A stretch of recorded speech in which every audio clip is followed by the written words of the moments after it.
So I was at my sister's house last week, right? And my nephew, he's 11, is just completely glued to his phone.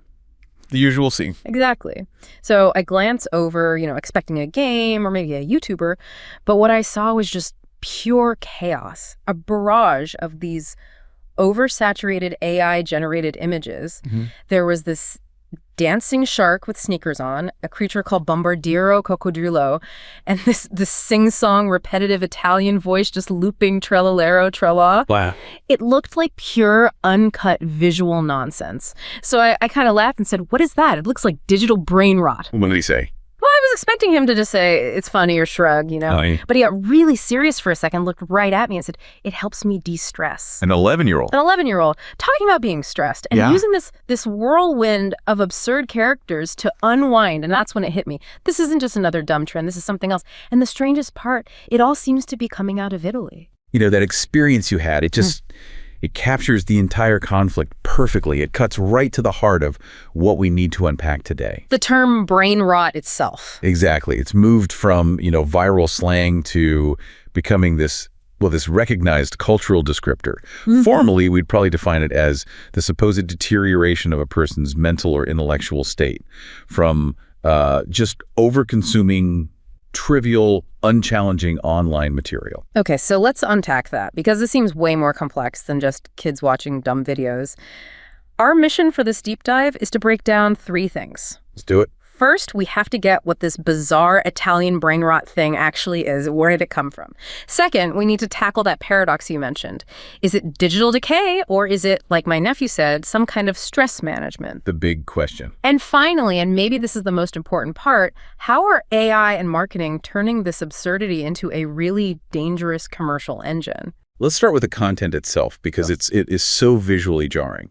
We're talking about a series of memes that really blew up in 2025, all characterized by these AI-generated hyper-surreal creatures. And they have these fake Italian names, right? That's a key part of it. They use these suffixes like "ini" or "ello" to create this kind of fake, almost charming cultural texture. It really is the ultimate cognitive fuzz. You see characters like ballerina cappuccino, so a ballerina, but with a giant cappuccino mug for a head. Right. Or trollallero, trallala. The 3-legged shark in Nike sneakers. Yeah, it's visual anxiety, but it's combined with this abstract, repetitive, kind of darkly funny narrative, all with those synthesized Italian voiceovers. It's nonsense engineered for virality. And what's really fascinating here is the transcultural adaptation. You'd think it was born in Italy, right? Of course, yeah. But the initial trends actually started from these silent AI models, mostly out of Southeast Asia. That's where the first digital slop, as we call it, came from. Wait, I remember reading about that. What was the original content like before the Italian spin? Think of something like Tung Tung Tung Sahur. It was just an endless silent loop of like a wooden plank with arms holding a baseball bat. A plank? A plank. Yeah. The name is Indonesian onomatopoeia, related to waking people up for Ramadan. But the content itself was a blank slate emotionally. So this is where it gets really interesting. Creators in Italy basically hijacked it. They were the first in the West to really take ownership of that silent AI canvas. They didn't just share it. They injected their own thing into it. Yeah, their own subversive lyrics and a very distinct, often nihilistic, dark Italian humor. And that's what made it go global. And that injection of nihilism is where things get controversial. This absurdity isn't always harmless fun. You mean Bombardiro Crocodilo? Exactly. The crocodile head on a World War II bomber. While a lot of it's just silly, some of the clips with that character have had audio overlays that are frankly horrific. Voices mocking religious figures, making light of global tragedies. It's shocking how fast the absurd can turn genuinely ugly. And that toxicity, it feeds right into the anxiety about what this is doing to our brains. It brings us to that core fear of, cognitive decline. Oh, absolutely. Neuroscience and psychology present a pretty strong unified argument for this being a looming public health threat. Experts worry because this low-quality, high-stimulus media, we're talking rapid cuts, shock value, it actually trains the brain. Trains it for what? For a shorter attention span. Essentially, these videos force your brain into this state of continuous high-speed prediction. The stream of stuff is so fast, so unpredictable that your brain gets rewarded with these tiny dopamine hits for just keeping up. And that makes real deep thought feel boring. It makes it feel unrewarding, exactly. You're conditioning yourself to need that quick, easy burst of stimulation. And there's physical evidence for this, isn't there? It's not just a behavioral theory. No, it's not. Studies suggest chronic exposure can disrupt emotional regulation pathways.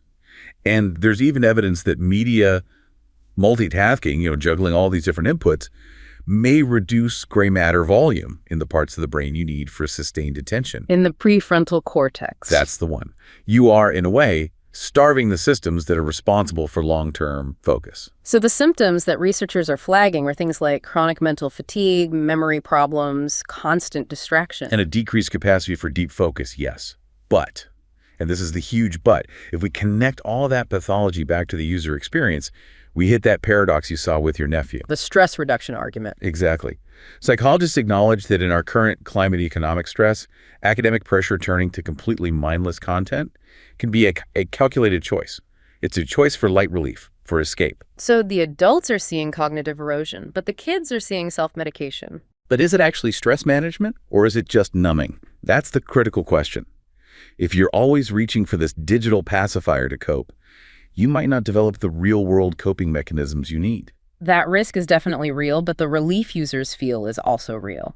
I was looking at a forum thread, and this one anecdote just perfectly captured the paradox. What did it say? It was a teen user who wrote, "My brain is already full. I'm stressed about exams, college, social drama. When I watch Ballerina Cappuccino, which is literally just a mughead dancing, my brain finally stops hurting. It's so stupid, it's quiet." That is incredibly poignant. What adults see as a cognitive failing, a refusal to focus, is experienced by a young person as a necessary mental void. A quiet place. Yes. The sheer absurdity lets them off the hook from cognitive labor. Yeah. So it's both a threat to their focus and a tool for self-regulation. It's a true paradox. And that emotional vulnerability is being exploited, which brings us to the commercial engine. Absolutely. The speed and scale of this would be impossible without generative AI. Tools like the new text-to-video models make producing AI slop easier and faster than ever. What's the mechanism that makes AI slop so insidious? It's content made for almost no cost at hyperspeed, designed purely to game algorithms for views, not for any creative value. So the internet just drowns in this low cognitive value stuff. There's always fresh brain rot available. But the real issue is the design of the platforms themselves. We know the algorithms are built for profit, right? They maximize engagement with infinite scroll and autoplay. And that leads users into what researchers call dirty consumption. What's that? It's when you keep consuming media, not because you want to, but because the platform makes it so hard to stop. And young people know this is happening. Research shows most of them are aware of the manipulative designs, but very few feel they actually have control over their screen time. They see the trap, but they're stuck in it. And that sticky environment is perfect for hyper-commercialization, especially using something called pester power marketing. Yes. Brands are lightning fast at turning these trends into physical products, trading cards, figurines, you name it. And pester power is a textbook marketing technique, isn't it? It is. It's a calculated strategy that relies on a child's incessant emotional repetition of a request to pressure a parent into buying something they hadn't planned on. It inserts the product right into the family's emotional dynamic. I'm thinking of that anecdote about the mother in Milan. She talked about her young son demanding the Ballerina Cappuccino plastic figure he'd seen online. She said she felt like she was under a psychological siege. That story just demonstrates the brutal efficiency of it all. She finally bought the 10-euro figure not because she thought it had any value, but just to get a moment of peace. It's calculated exploitation. It transforms the child's emotional draw to the content into direct economic pressure on the parent. So when you step back, the real brain rot isn't the silly video. It's the industrial-scale commercialization that turns this meme nonsense into a product designed to profit from our psychological exhaustion. Precisely. The cycle keeps them scrolling, keeps them anxious, and keeps them spending. But we have to look at how we can reverse this, how we reclaim our agency. And the good news, the hopeful part, is that the cognitive effects aren't permanent. The brain is neuroplastic. We can retrain it. That's right. The solution isn't to just go cold turkey. It's about implementing what some experts call an unrot roadmap. It's all about being intentional. So step one is just limit the short-form content, break that dopamine loop. Deliberately log out of those addictive feeds for extended periods. That's the first big step. And when you log out, what should you replace that time with? What actually helps rebuild focus? Anything that forces sustained, deep attention, and ideally engages the physical world. So reading a book for an hour without looking at your phone. Or hobbies. Hobbies, yes. Things like pottery or cooking or gardening. Getting outside is crucial. Experiencing tangible 3D beauty forces the brain to slow down. I love one of the simplest hacks I read about, which is just turning your phone's screen to grayscale after a certain time of day. That is brilliant advice. So much of the appeal, the hook, is the vibrant color of the apps and notifications. If you remove the color, you make the whole experience less visually rewarding. It helps break the addiction without just relying on willpower. But these are all individual actions. We can't ignore the environment. Young people themselves are demanding systemic change from the platforms. And their demands are centered on two things: transparency and agency by design. What do they mean by that? They want platforms to demystify the algorithms. They want to know why a dancing cappuccino head showed up in their feed.